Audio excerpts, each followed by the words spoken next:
سوکھ کر برباد ہو جاتا ہے۔ یہی حال میاں بیوی کے رشتے کا بھی ہے۔ اگر عزت، محبت اور صبر کے پانی سے اسے سینچا جائے تو یہ ہمیشہ بہکتا اور خوشحال رہتا ہے، مگر اگر اس میں تلخی، نافرمانی اور بے قدری شامل ہو جائے تو وہی رشتہ کانٹوں کا جنگل بن جاتا ہے، جہاں نہ سکون رہتا ہے اور نہ ہی خوشبو۔ یہاں پر میں میاں بیوی کی حقوق کی بات کروں گی، وہ حقوق جو ہر کسی کی نظروں سے چھپا کر دیے جاتے ہیں، وہ مزہ جو ایک بند کمرے میں پروان چڑھتا ہے، جہاں ایک بیوی اپنے شوہر کو سکون دیتی ہے، مزہ دیتی ہے، لطف دیتی ہے، وہ لمحے جنہیں حاصل کرنے کے بعد شوہر کسی بھی غیر عورت کی طرف نظر اٹھا کر نہیں دیکھتا۔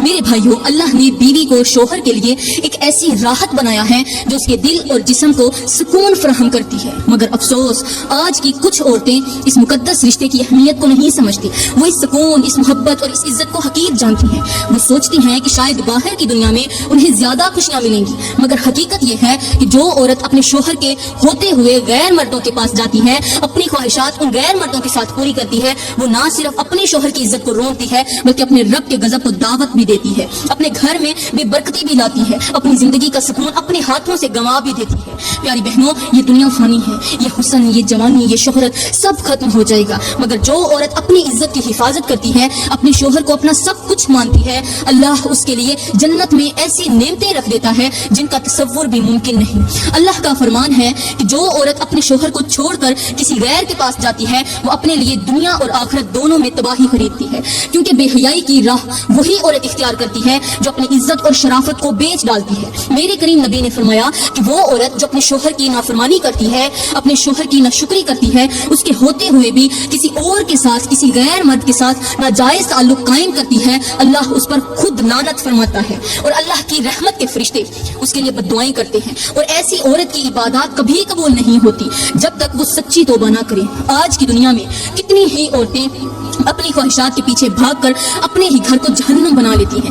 وہ سوچتی ہیں کہ شاید ایک مرد ان کی ہر خواہش پوری نہیں کر سکتا، مگر حقیقت یہ ہے کہ جو عورت صبر اور شکر کے ساتھ اپنے شوہر کے ساتھ نباہ کرتی ہے، اپنے شوہر کے ساتھ گزارا کرتی ہے، اس کے ساتھ وفا کرتی ہے، اللہ اس کے لیے دنیا اور آخرت میں برکتوں کے دروازے کھول دیتا ہے۔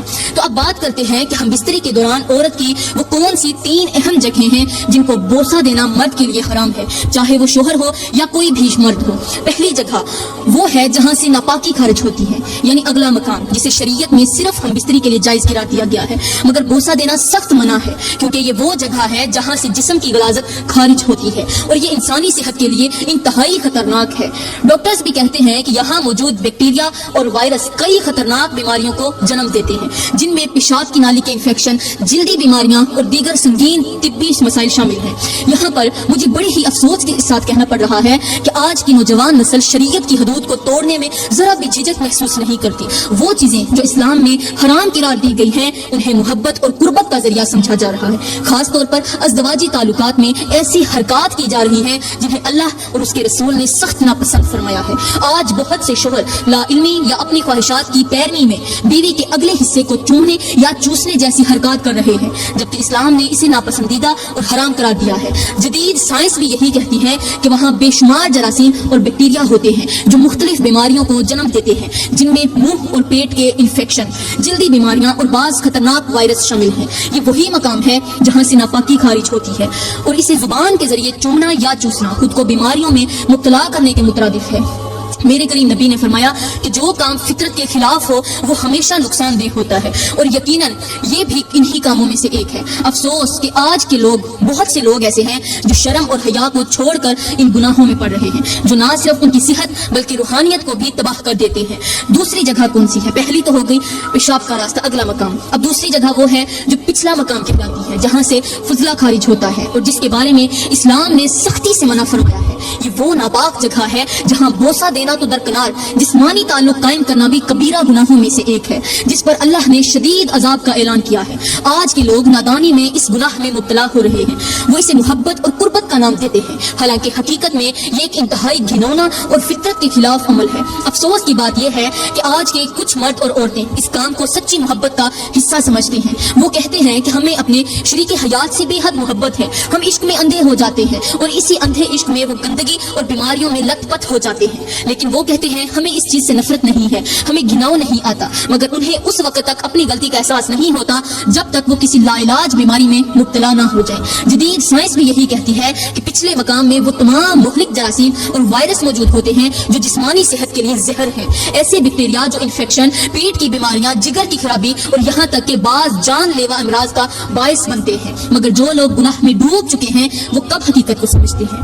وہ تو اس عمل کو جدید تعلق اور نئی محبت کی علامت کہہ کر خود کو دھوکہ دیتے ہیں, حالانکہ یہ در حقیقت اللہ کے قہر کو دعوت دینا ہے. سوچیں, اگر ایک پانی کا کنواں ناپاک ہو جائے تو کیا کوئی شخص اس میں سے پانی پیے گا؟ ہرگز نہیں, بلکہ لوگ اس کنویں سے دور دور رہیں گے, کیونکہ وہ جانتے ہیں کہ ناپاک پانی بیماریوں کا ذریعہ ہے. تو جو جگہ جسم میں فضلہ نکالنے کے لیے بنی ہو وہ کس طرح محبت اور قربت کی جگہ بن سکتی ہے؟ اللہ نے ہر چیز کے لیے ایک فطری راستہ مقرر کیا ہے, اور جو لوگ اس فطرت سے ہٹ کر چلیں گے وہ نہ صرف دنیا میں ذلیل ہوں گے بلکہ آخرت میں بھی سخت عذاب میں مبتلا ہوگی. تو میری محترم بھائیوں, تیسری جگہ وہ ہے جو حیض کے دوران ناپاکی کی حالت میں ہوتی ہے, یعنی عورت کے ایام مخصوصہ کے دوران اس کا مخصوص حصہ, جسے اللہ نے ان دنوں میں ناپاک قرار دیا اور فرمایا کہ اس وقت کے دوران عورت سے جسمانی تعلق منع ہے. اور نبی نے بھی فرمایا کہ ان دنوں میں نہ صرف جسمانی تعلق حرام ہے بلکہ اس مقام کا بوسہ لینا بھی ناپاکی میں مبتلا کر دیتا ہے, کیونکہ حیض کے دوران عورت کے جسم میں کئی ایسے جراثیم ہوتے ہیں جو شوہر کو نقصان پہنچا سکتے ہیں. مثال کے طور پر, اگر کسی کو خالص شہد کا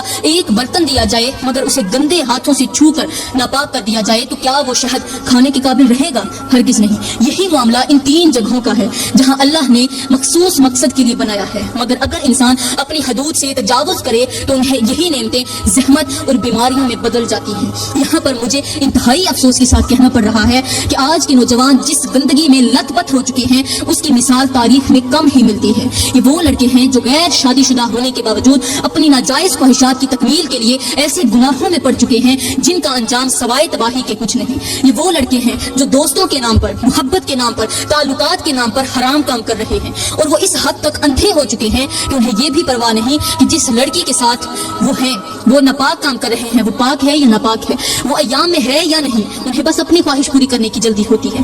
یہ نہ صرف زنا کر رہے ہیں بلکہ ناپاکی کی حالت میں بھی اس لڑکی کے جسم سے کھیل رہے ہیں جو سراسر اللہ کی نافرمانی ہے. یہ وہ لوگ ہیں جو گناہ کبیرہ میں مبتلا ہے, جن پر اللہ کا قہر نازل ہو سکتا ہے, جن کی زندگیوں میں نحوست اور بدبختی بھر چکی ہے, مگر انہیں اس کا اندازہ نہیں ہوتا, اور جب انہیں پتہ چلتا ہے تب تک بہت دیر ہو چکی ہوتی ہے. یہ وہ نوجوان ہیں جو موت سے پہلے ہی مر جاتے ہیں, مختلف بیماریوں میں مبتلا ہو جاتے ہیں, ایسے لا علاج امراض کا شکار ہو جاتے ہیں جن سے وہ سسک سسک کر مرتے ہیں, مگر توبہ کرنے کی بجائے مزید گناہ میں ڈوبے چلے جاتے ہیں. جب ان کی حقیقت کھلتی ہے, سامنے آتی ہے, جب ان کے جسموں پر زنا کی بیماریوں کے زخم نظر آتے ہیں, جب وہ ہسپتال کے بستر پر موت کا انتظار کر رہے ہوتے ہیں تو ان کے عزیز و اقارب چیخ چیخ کر روتے ہیں. ان کے ماں باپ اپنی قسمت کو کوستے ہیں کہ کاش انہوں نے اپنے بچوں کو حلال اور حرام کی تمیز سکھائی ہوتی, مگر اب پچھتاوے کے سوا کچھ باقی نہیں رہتا. یہ گناہ صرف لڑکوں تک محدود نہیں بلکہ آج کی کچھ لڑکیاں بھی اس میں برابر کی شریک ہیں.